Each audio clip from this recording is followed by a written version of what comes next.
Everyone, welcome to this segment. Peter Udo here. Today I'm going to talk about something very important in the area of technology, mainly programming. I'm going to go ahead and demonstrate this download. The tool is IDLE, Integrated Development Environment, which is used for programming in Python. So I have used this tool before and it's awesome, and I have encouraged people to make use of it. So I'm going to go ahead and start the demonstration of downloading and installing this tool. Windows, and I'll go to www.python.org, and it comes up because I've already pulled it before. So by the time I type the second letter, this comes up, this python.org, and I'm going to this page directly. This is where I've been before, but for the interest of the first of those who go to the site the first time, I'm going to click on that top one. If I click on the top one, it will bring me here.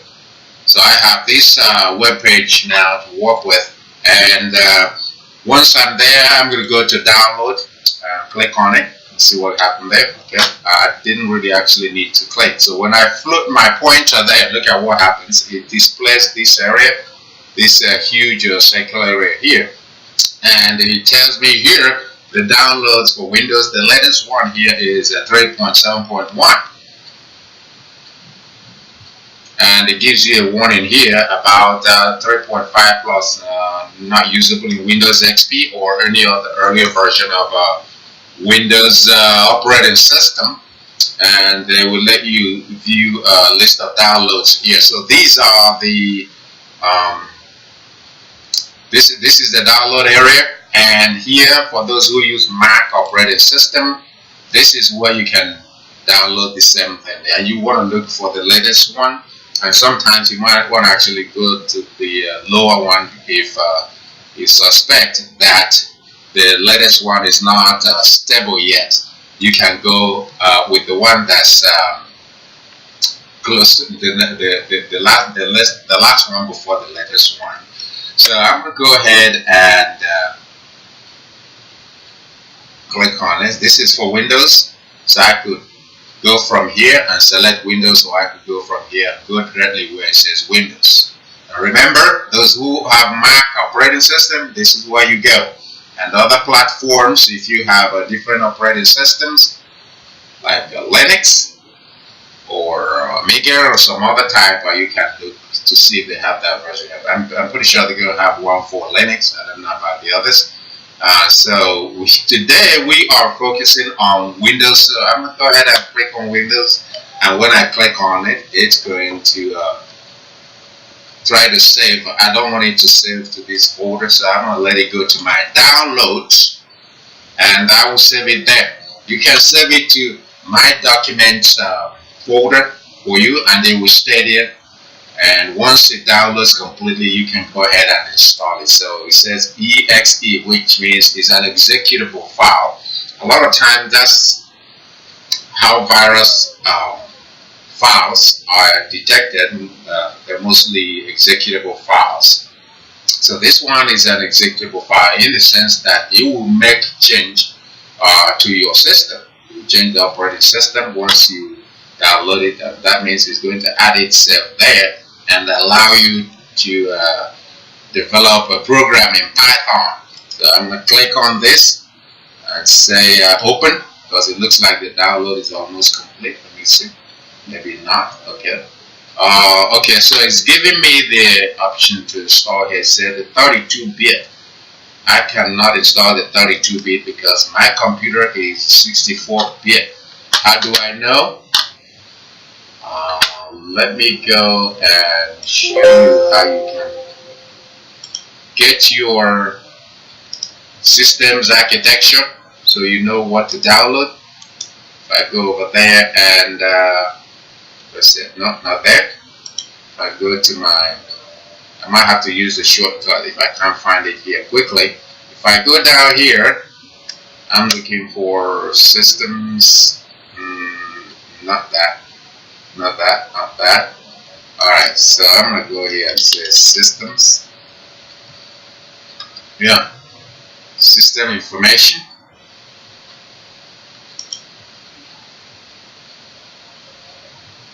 Alright, this is it right here. System type x64 based PC. This is the architecture of my motherboard, and that's how you can choose the kind of a processor that will go with this. But it's the download there is approximately for 3.2 for 32 architecture, so I cannot use that.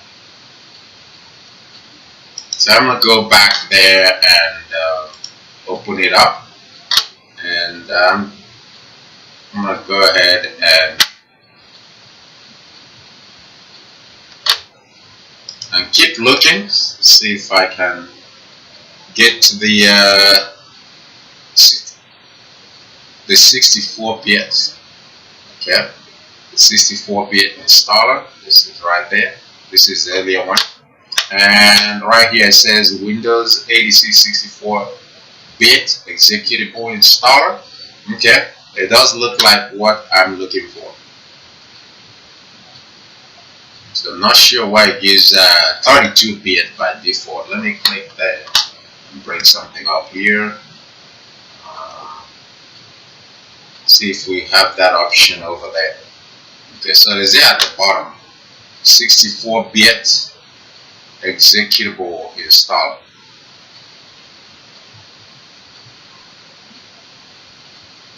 So I'm going to go ahead and click there,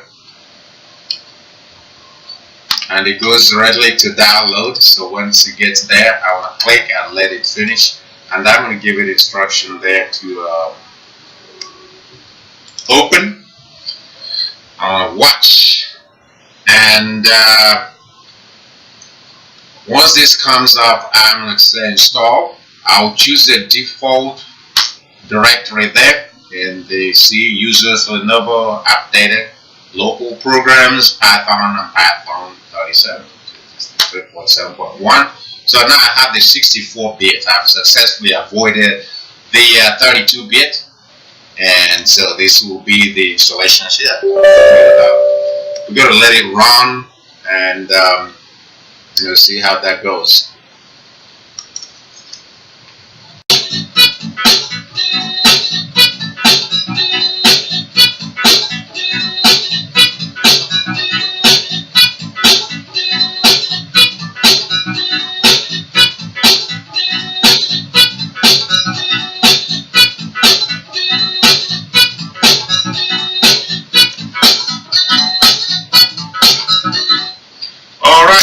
It looks like the download is complete. I'm going to go ahead and close this.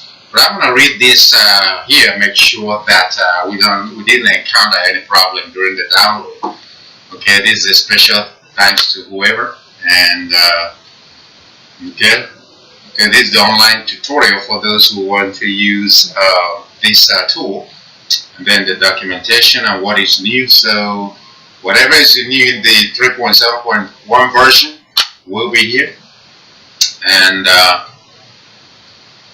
okay, so disable app limit changes your machine configuration to allow programs including Python to bypass the 260 character max length limitation. I don't need that because I'm not going to be using long file names. So I will say no thank you, and I'll go ahead and close. And once I finish that, I'm going to verify that the installation is successful, and most likely it is.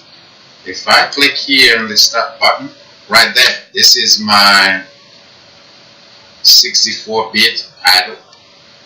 This is the document, and this is the manual on how to use it. Pretty awesome, pretty awesome. So I can easily open this and let me see if I can get a program to run inside it for a demonstration. Okay, so right now what I have is the shell, and I can switch to Note. I can easily switch to Note if I go to New File. If I go to here, say File, New, I will skip this because I don't need this extra stuff. This will put a whole lot of junk in my program, all of these. So I'm going to bypass it by saying File, New, and that will give me a fresh, new, wonderful open space to work with. And once I get that, guess what happens? I can open any program in File. So let me see if I have any, and run it from here. So I'm going to go over there to my documents and go to this folder right here and look at this one and that, and see if we have a program that can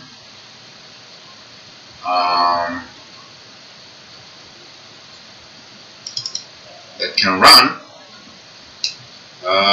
Let's look at Total Graphics. Total. See what Total does. Okay. Import Total. Okay. Okay. It's a very short program, so it's not completely developed. Yep. It's just to draw a circle. So we wrote a program earlier here to draw a circle, and the total is the tool for that. We import total, then say total dot circle, and our circle radius is 100. Is 100 there pixels, and look at what it does. It draws the circle for us automatically. Pretty awesome, rapid circle. And I'm going to close this because it's redundant. And I'm going to try to run another program there. I'm going to open a file. These are programs I've written earlier, so I do not need to repeat my actions. I just need to pull them up and run it. This is where I'm telling Total to write a text. Okay? It's going to say, Total is going to, this program is going to say, hello, Chevron. Let's see how that works.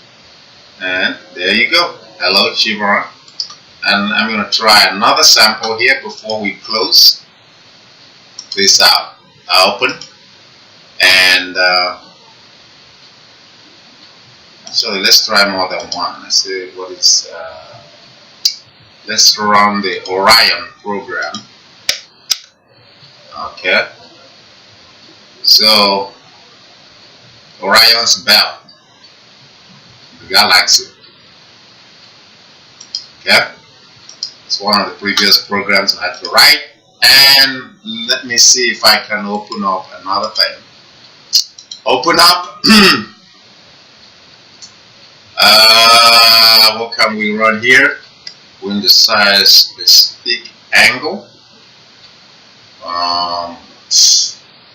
Move to specific. What is that? Move to specific location. Shape fields. Let's try this. Shape fills. Open it and see what happens. Okay. And it will draw the circle and fill the shape of the circle with the dark color. Why? Because I told you right here to do that. Begin, fill, and end fill. And right there, this is the radius of the circle. Alright, so that's been a wonderful demonstration for you. Thanks for sticking around. I hope you learned a thing or two. That is a complete installation of Python. And once you install it, you can easily run your program there. So I want to say once again, thank you very much and for watching.